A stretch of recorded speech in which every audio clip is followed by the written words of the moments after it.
Hey, real Americans. This is Justin, the real Manos. I'm doing a Captain America, the Winter Soldier review, brought to you by my comic book, Red Knight. I write and create it, and it's with Primal Paper Comics. You can get it at primalpapercomics.com in print and at digital for just 99 cents. Also, you can get it off my own personal shop at Etsy, Manos Publishing at etsy.com. Now, hey, there's a big Captain America movie that came out that I'm all excited about. Let's talk about it. I'm going to do my best to keep this non-spoiler, but, I can't promise anything. Alright, now we pick up from the events of the first Captain America, the first Avenger film, and the Avengers movie. So we've seen Steve Rogers go on this sort of journey in becoming a hero and fighting against the Red Skull and the Hydra Nazi forces.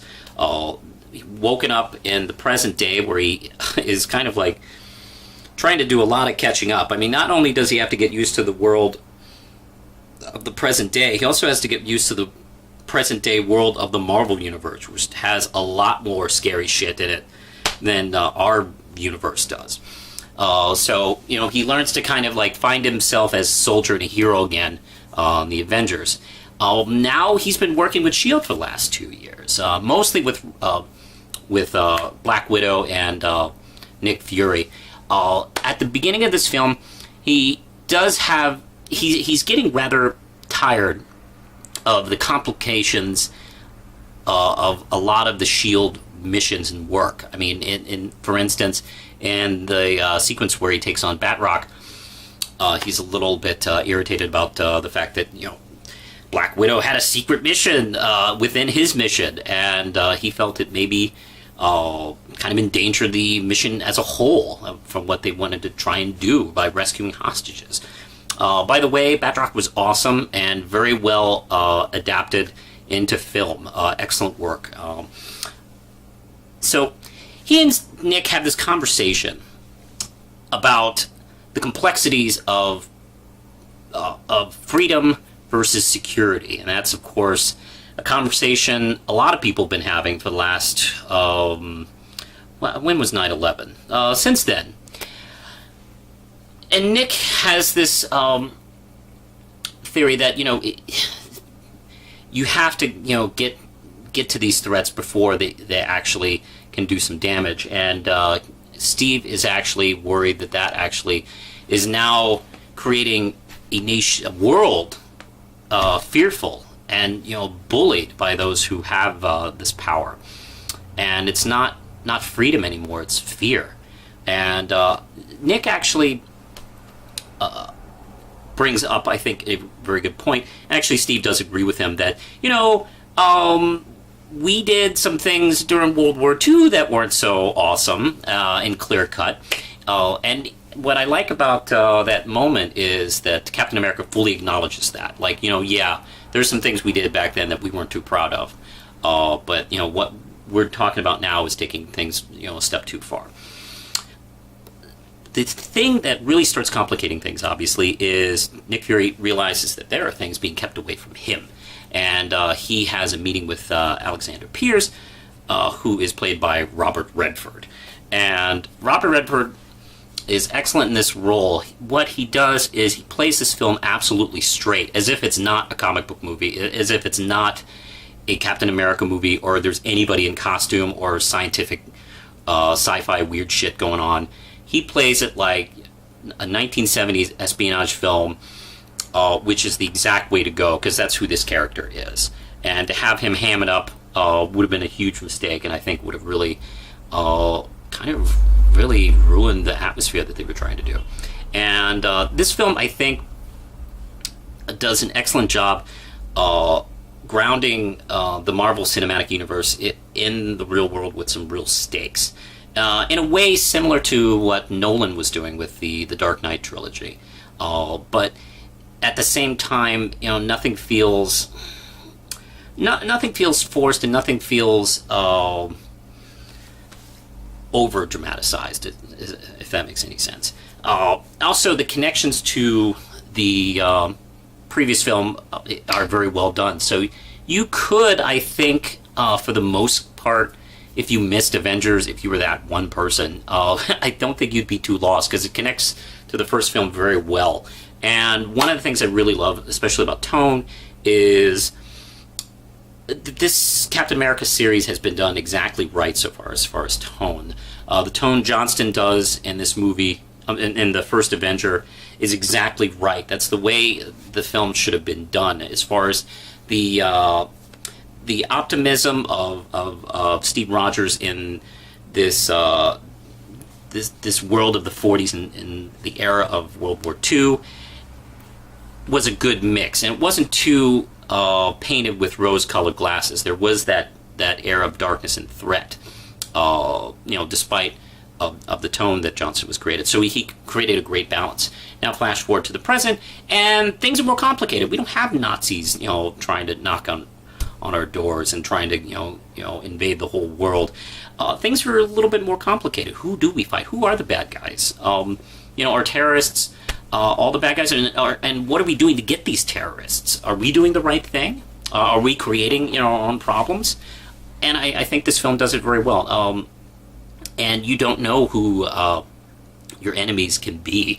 And yeah, there's some characters where we know they can't be. And there are a couple of characters that pop up in this one that are not to be trusted. And there's a couple of surprises in there. I know I was surprised once or twice.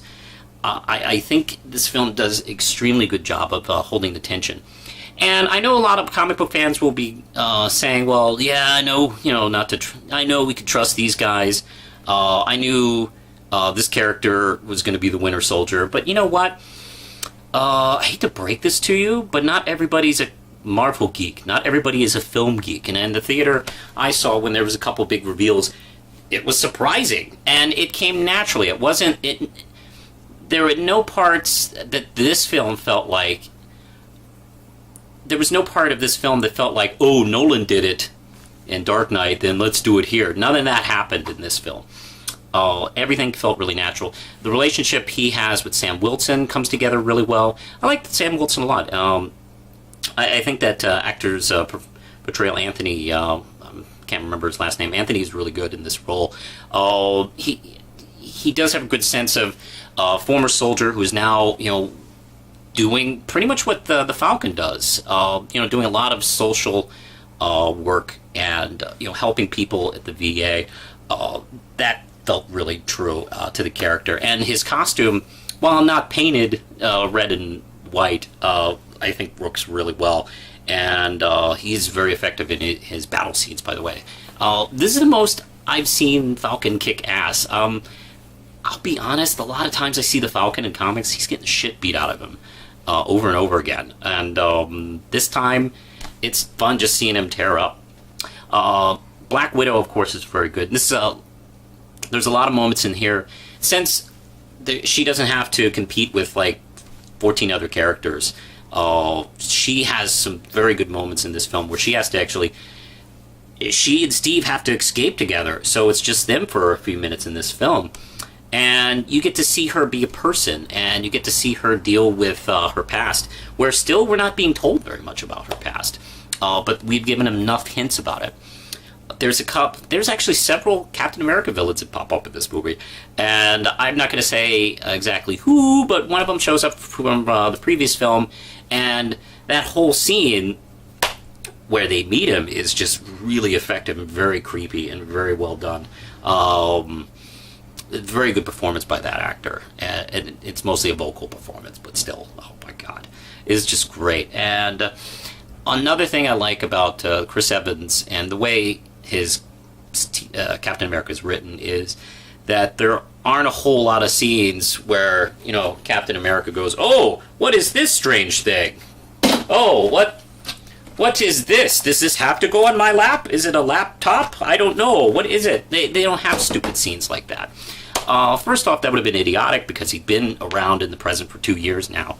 And two, he's not an idiot. He's a fairly adaptable character that we've seen in the previous movies, so that wouldn't be his thing. He's a smart enough character to realize that the guys in the elevator are about to attack him.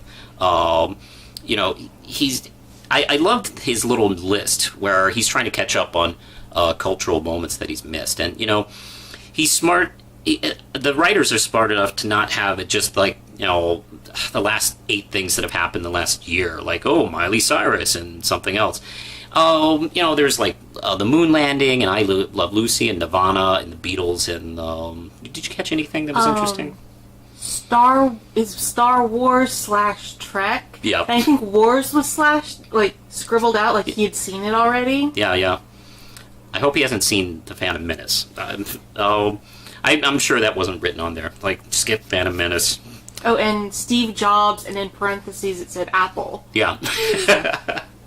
But I love this movie a lot. I'm actually been trying to think of anything outside of tiny nitpicks that aren't really, to me, real criticisms. This film is extremely well done. It plays all the right moves. Something Stan Lee and Jack Kirby did with the comic when they brought Steve Rogers back as Captain America was they had him thrown into the more complex political world of the 1960s and 70s. That's what this film should have been about, and that's exactly what they did. The pacing is really good. There's no moment that feels really wasted, and nothing feels really rushed at all. The relationships between the main characters all work. The villains are terrific. The Winter Soldier. He is awesome, and he is thoroughly well done. Great performance. He feels like a really good threat, and he puts pathos in the right scenes, and it's just such good work. And also, it builds on the relationships in the past. Outside of that, just some cool shit I want to talk about. I love the Captain America Museum. I live in Norfolk, which has a General MacArthur Museum, which is very similar. I haven't been there since I was a kid, but it had kind of the same thing going on. I've been meaning to go again recently. I'd love to take Lindsay to go see it. It's really interesting. But yeah, there's a Flash Museum, and I don't know why there's never been a Captain America Museum. He's actually done something historical. Of course there would be a Captain America Museum. It's also a good way to catch us up, the filmgoers, on the previous film. I think it's really well done. There's, and of course that leads into a really, maybe this won't be giving too much away. He has a small scene with Peggy Carter, who's still alive. And it's a really touching moment and a really touching scene. The makeup on Hayley Atwell is really good, very effective. Doesn't look fake at all. The problem with some old people makeup is it makes it look like they're melting, not just naturally aged. It's really well done, and she actually acts very well in the makeup. She knows how to really perform with the makeup. And wow, that scene actually made me choke up. It was a really good scene. I don't think I'll be really blowing much for you for that. It's not too plot specific, so I mean, don't worry about that. Just go and enjoy that. I think I have everything I've said here. I can't really. Everything else I have, I probably will just basically blow plot stuff. So I think I'll just keep it there. I highly recommend this film. I think it's extremely well done. This is possibly the best of the Marvel movies. Right now I'm kind of riding a high on it. So maybe after a while I'll come down and think about it, compared to some of the others. But right now this is easily one of the top Marvel movies, maybe better than Avengers, possibly. But that's debatable. That's something I need to think about after a while. 5 Ram Chips, go see it. I really dig it. Dig it if you're a Marvel fan or just like action espionage type of movies. This is just really good. This film is really tight script-wise. The action is just fantastic, and the acting is top-notch. Everybody is on their A game in this movie. I think that's it for now, so push the button, Lindsay.